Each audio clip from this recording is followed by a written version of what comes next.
everybody out there?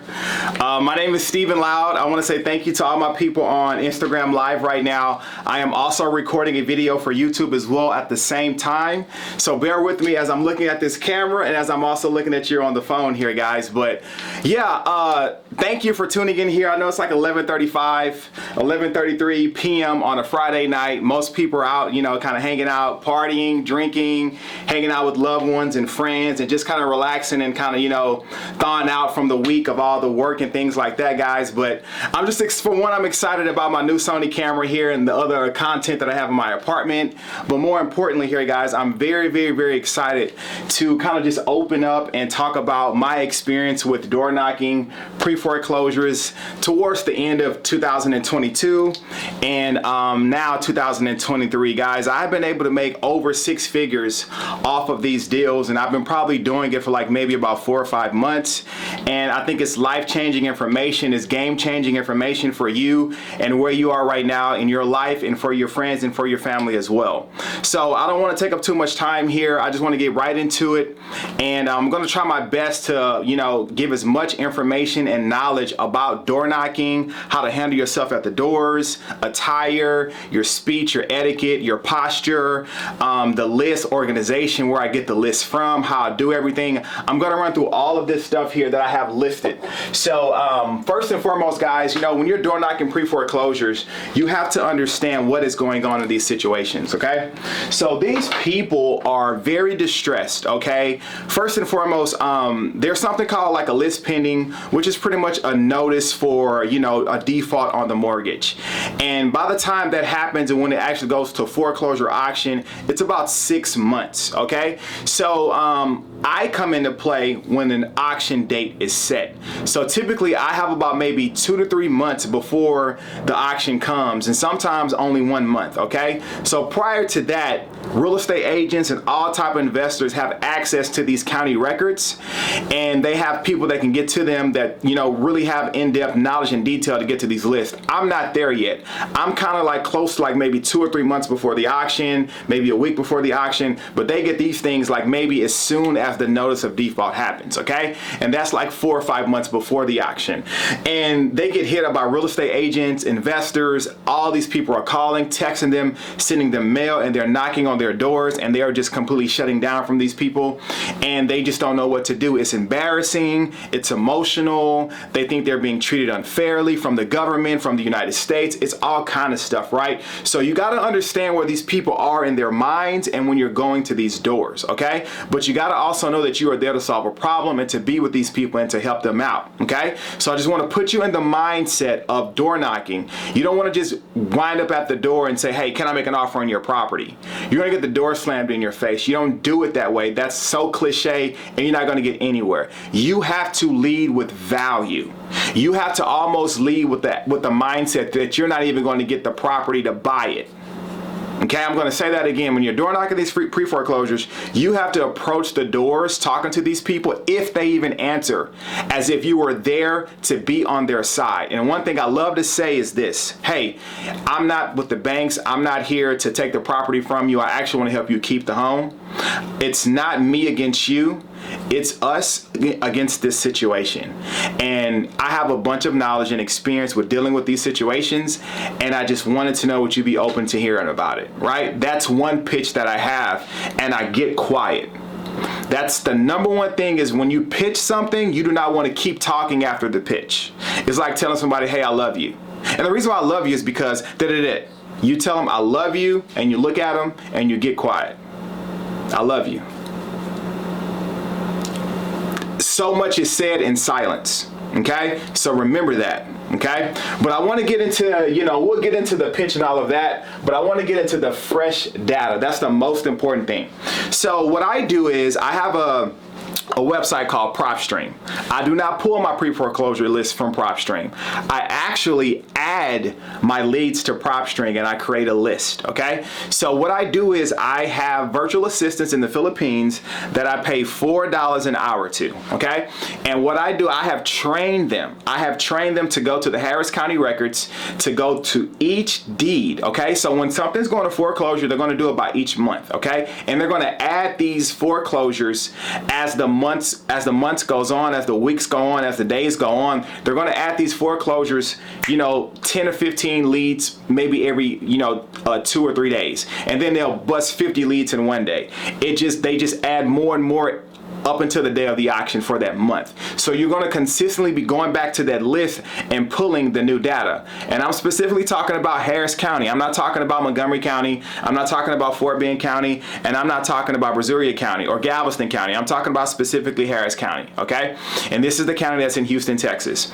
And they just add these leads as it gets closer to the auction date. So what I do is I actually have VAs in the Philippines that I pay $4 an hour for. I leverage the American dollar. I would probably have to pay someone here 15, 20 bucks an hour to do this. I pay them $4 an hour, okay? And they only get paid for the amount of work that they do, and I track their time, and I screenshot and screen share all the time what they're doing on the clock so I can make sure they're working, okay? But what I do is I train them to get the deeds, okay? I train them to go and look at that foreclosure trustee document. So when you go to the Harris County website and you see the trustee documents on the foreclosures website, that document is going to have a file number. Sometimes the property address is on the trustee sale date, but sometimes it's not. And you have to go back to real property records and get that virtual assistant to put that real property number in and go back and get the property address. That's what you're doing all this for. You're searching the deeds and these trustee documents for the foreclosures just so you can get the property address. Why? Because you're going to go to PropStream, you're going to create a list, you're going to add a favorites list or a leads list on PropStream, and you're going to label it March 2023 Pre-Foreclosure List Part 1. Okay, and then they're going to type that address in. After they scrub county records, they're going to type that address in, and then they're going to add that particular property to that list, and they just keep doing it and keep doing it until they get through all the documents. Okay, now remember, they're going to continue to add more of these leads, the county is, to that particular month. So once you download and extract that list that those virtual assistants did or that you decide to do, you add that same list, but then you label it list part 2, and then they're going to add the new leads that the county has added to the part 2 list, and it just keeps going on. Okay, so that's what you do for the data. That's how I pull my data. I get my VAs to do it for me, but I do the grunt work. Okay, now with that data, what I do is I added all the PropStream. Okay, and then what I do is for that part 1 list for that month, I download that list from PropStream. It'll be 85, 100 leads, okay? And then I get it to an Excel file. And what I do is I just organize the Excel sheet, property address, property, city, and state and zip code, mailing address, mailing city, state, and zip code, and then the owner's name. And I always make sure I keep the owner's first name, the owner's last name, and then also the section where it's going to have the owner's name. It'll have both people on there. Okay, I keep that as well because I may decide to skip trace it. But what I do from that point on is I put the mailing address first. I cut and paste. Put the mailing address first. Then I put the property address, and then I have the owner's name. And then I put the mailing zip code, not the property zip code, because you're door knocking. You don't want to go door knock at the property address. If the property address and the mailing address is the same, good. If it's not, why are you door knocking the property address when the mailing address is on the other side of town? That means they're an absentee owner. So why are you door knocking the property when they live somewhere else? Be thinking about that. So make sure that you are door knocking the mailing address and not the property address. If they're the same, cool. That means it's an owner occupied situation, which majority of these situations will be owner occupied. Okay. Now, you're going to get that zip. You're going to get all that together. And this is how you're going to organize this list. This is very important because you don't want to be driving all over Houston. You're in Spring, then you're in Clear Lake, then you're in Katy, then you're in Channelview, and you're all over the place because you didn't organize by the mailing zip codes. Okay, so you go to Microsoft Excel. Okay, that's where the list is going to be under once you download it from PropStream, and you're going to get the mailing address, and then you're going to highlight at the top mailing address, and you're going to go over to sort, and you're going to sort it from Z to A, and then it's going to organize all the zip codes by the numbers, and they're going to match 77054, 77054, and they're all going to match, okay? And you're going to know, okay, cool, well, this is 77054. And then what I have done is I have created regions all over Harris County: north, south, east, west, southeast, southwest, northeast, southeast, and then central, right? And I've been able to kind of categorize these zip codes by where they are. So if I know I'm going to be in 77084, 77433, and then let's say 77094, all that's like I-10 West, okay, in the Katy area. So I'm going to label that like zone 3, and I know zone 3 is going to be Katy, okay? So based off where that zip code is, I have a zone for that area.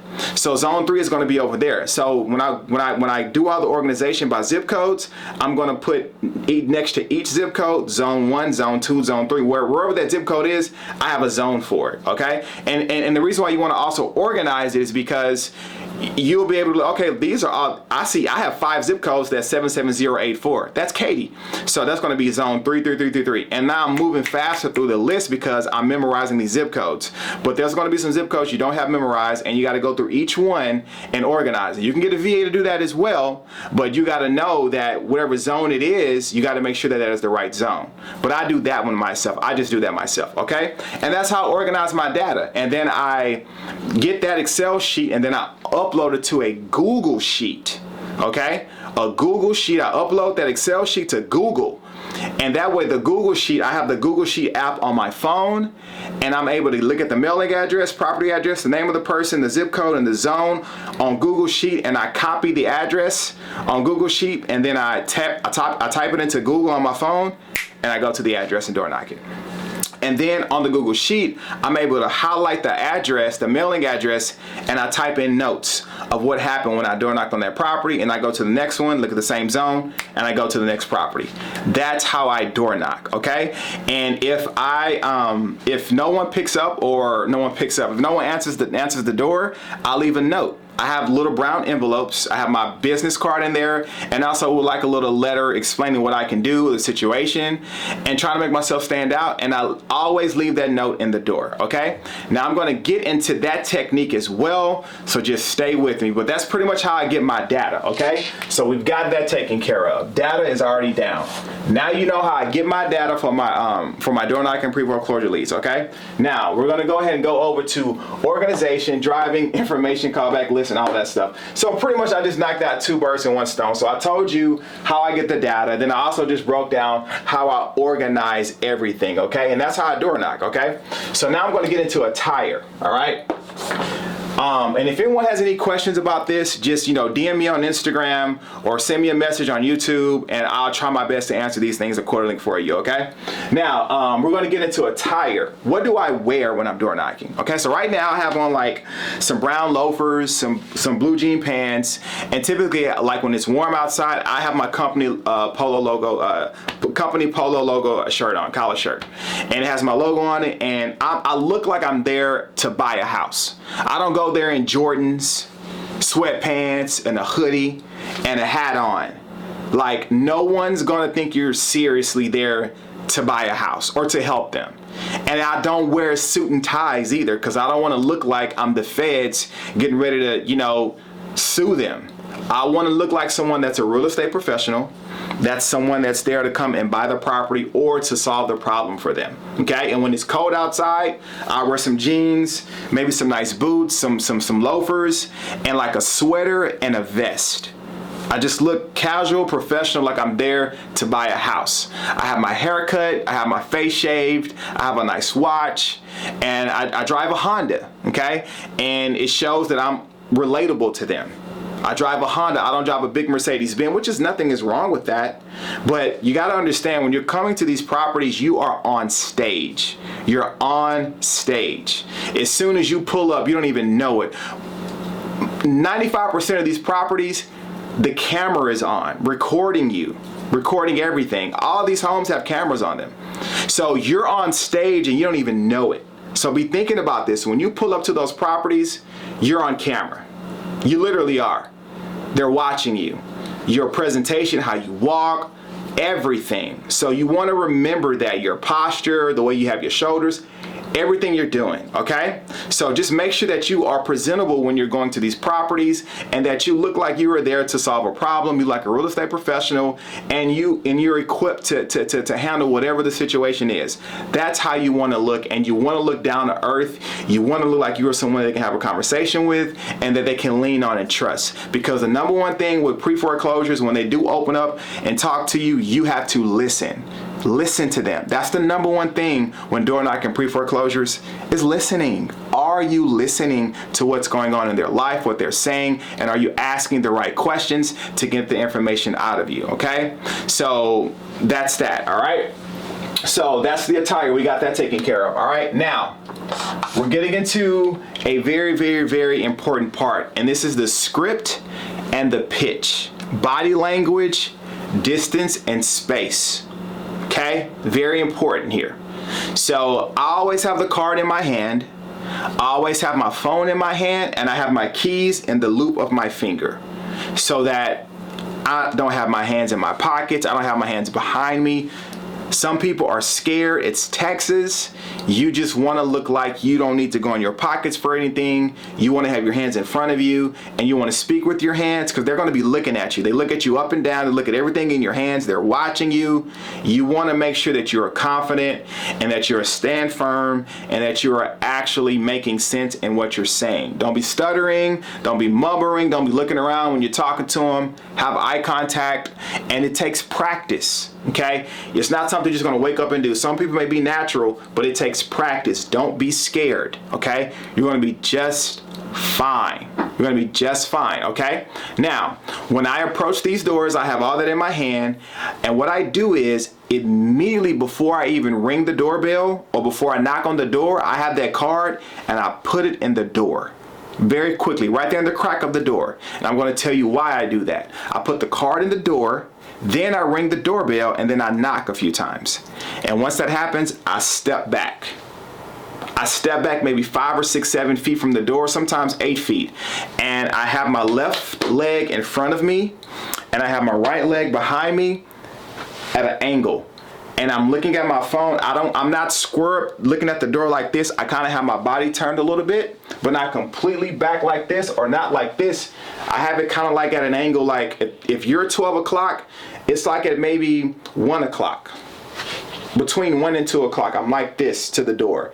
And I have my phone, I'm looking at it, and I'm looking up and down. I'm like kind of like rocking back and forth and put my hands down. I may look and kind of like see if someone's looking in the peephole, and then I'll just look at my phone.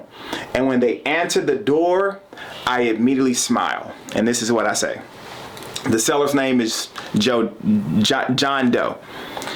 Another thing, before I even get out of the car, I know their names. I know the name of every single last one of the door knocks before I even do anything. I know their first and last name. I know the wife's first and last name at the door. So the whole entire time when I'm walking up to the door, I'm reciting their first and last names in my mind. And when I get to the door, that's all I'm thinking about is their first and last name. I am focused on that lead at that time, okay? And they answer the door, and it's a male, I automatically assume it's John. And if it's a female, her name is Jane. I say their name. She answers the door, or he answers the door. Hey, John, how are you? Hey, John, what's going on? Hey, how are you, John? They're going to be like, how can I help you? Hey, John, my name is Stephen Loud.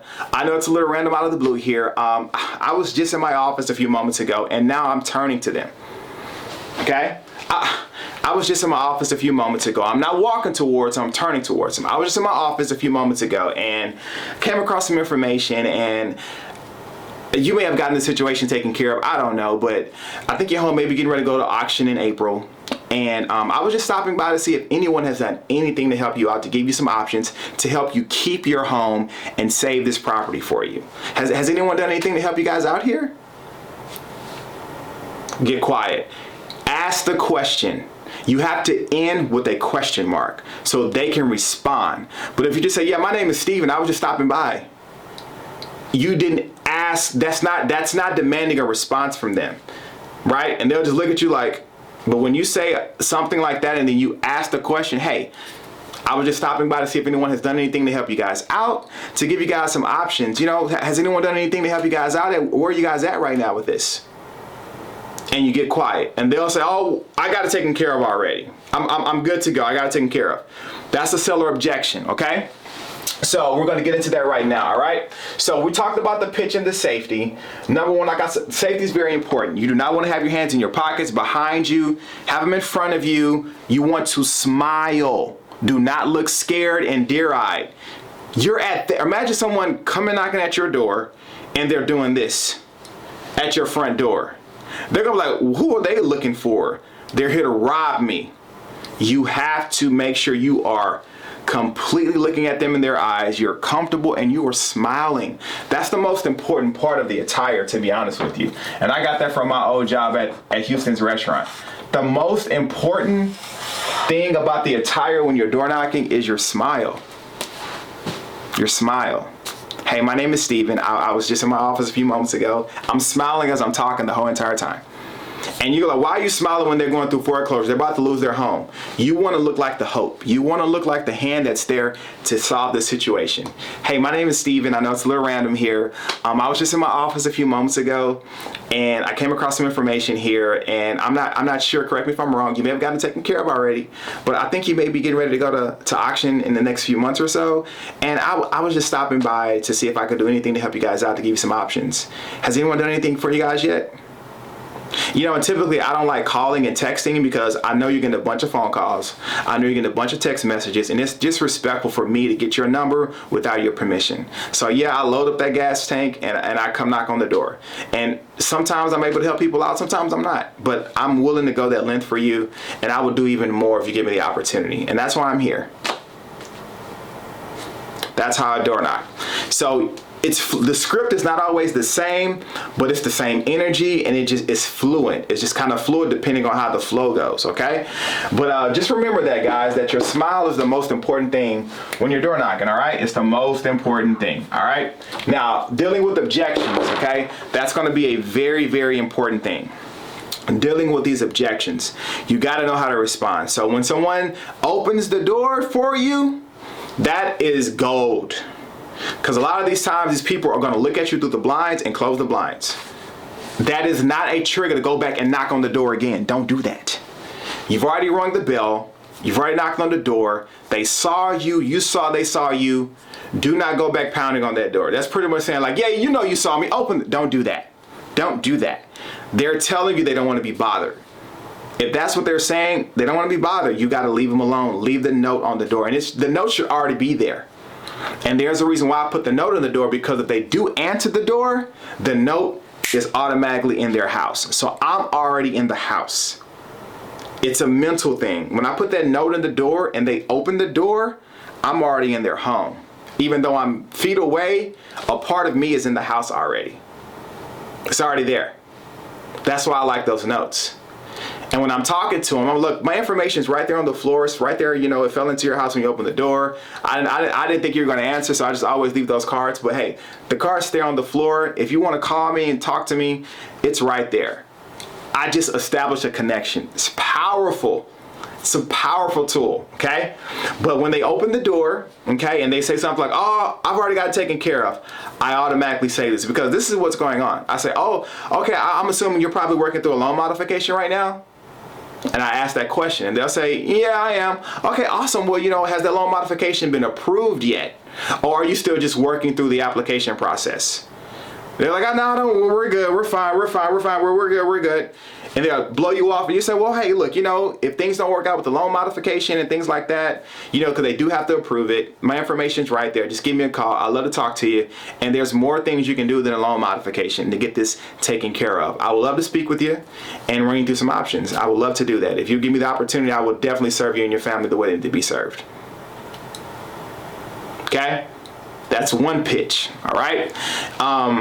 If they say they're working through a loan modification, you ask those questions. Okay, awesome. Well, yeah, you know, has loan modification been approved? What's going on? Like, how long has it been since you sent the final documents in? And they'll say, oh, well, I haven't sent everything in yet, or I did send it in. And you're talking to them, and you're just getting that information out of them. Now they're talking to you. And psychologically, the more people talk to you, the more they're going to get comfortable with you. That's just human nature. That's why you want to get them talking, because when you get them talking, you'll see they'll step off that porch and they'll close the door and they'll come come and talk to you. When they let them approach you. Never, never, ever, ever, ever, ever approach them. When they approach you, don't approach them. You still sit there right there and let them come up to you. And if they get very close to you, that means they're comfortable with you. And that's when I reach and I initiate the handshake. When they start coming to me and like, yeah, you know, I got a loan modification, and they start walking to you, you say, awesome, okay, great. And they get close enough to you, it's like, well, hey, look, my name is Steven. Awesome, I'm glad you're working through the loan modification. And you're shaking their hand as they're telling you what they're doing. I'm glad you're working through the FEMA assistance. I'm glad you're working through the COVID-19 relief. Congratulations, I'm happy for you. And then you pull back. Now this is giving you control and showing them you're not there to harm them. This is it's psychological. This is what I do. And now they're comfortable with you, and you'll see them, they'll start to open up their legs and they'll cross their arms, or they're just kind of like, you'll see them rest their shoulders a little bit and they just get relaxed. And when someone does that body language, they are literally telling you they trust you. And in that moment, you want to secure that trust. And you want to say, I just want to say thank you for coming out here. I can't tell you how many people I knock on these doors, they don't even come outside. But the people that do come outside, we always get the situation handled. So I want to let you know that you already have an up just by stepping out here talking to me. And laugh, and the whole entire time you're smiling and you're not nervous, you're very calm and relaxed. And you're engaging with these people, just like I'm engaging with you right now. And you see how my tone was very high, and I'm like, you know, now we're talking about door knocking now. We're getting somewhere now. You see how my tonality changes, and my head is doing this, and my body posture is here. We're like, yeah, we're gonna crush this. We're gonna get this handled. We're gonna get it done. We're gonna get it done. You can check my Google reviews. This is what I do, and I'm glad you're talking to me, right? And you're talking to them. You're talking to them. You're having conversations with them. Okay. Another objection. While we're on the topic of objections, another objection is, you guys are scammers. You guys are just vultures. I'm so tired of these people knocking at my door. And once they say that, they'll stop and look at you. You guys are scammers. You're frustrating me. You're just knocking at my door. All you guys are vultures.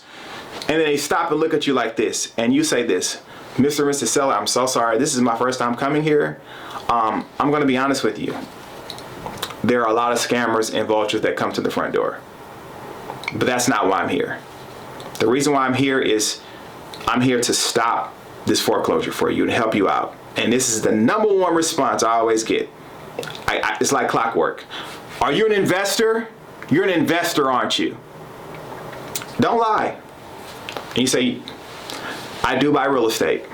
Yes. I buy rental properties and I flip homes. Okay, and I do buy properties like this. I do help people out and buy them all cash. I do. And I'm not even gonna lie to you and tell you that I don't. Because if I did lie and say that, I wouldn't be a good person. But I can also tell you this. More than me not buying the properties, I always stop the auctions for people, and I never buy the homes.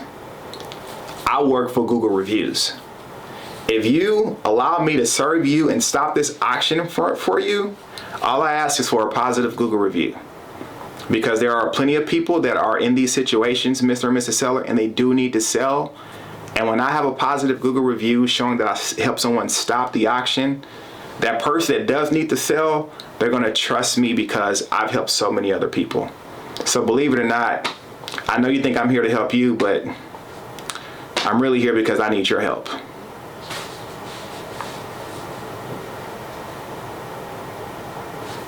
Under contract. If you get that far in negotiations, it happens. So guys, I'm just giving you some of the sauce that I use at these doors, and it's like clockwork, okay? And sometimes they won't answer the doors, sometimes they will. If they look at you through the blinds, you leave the card.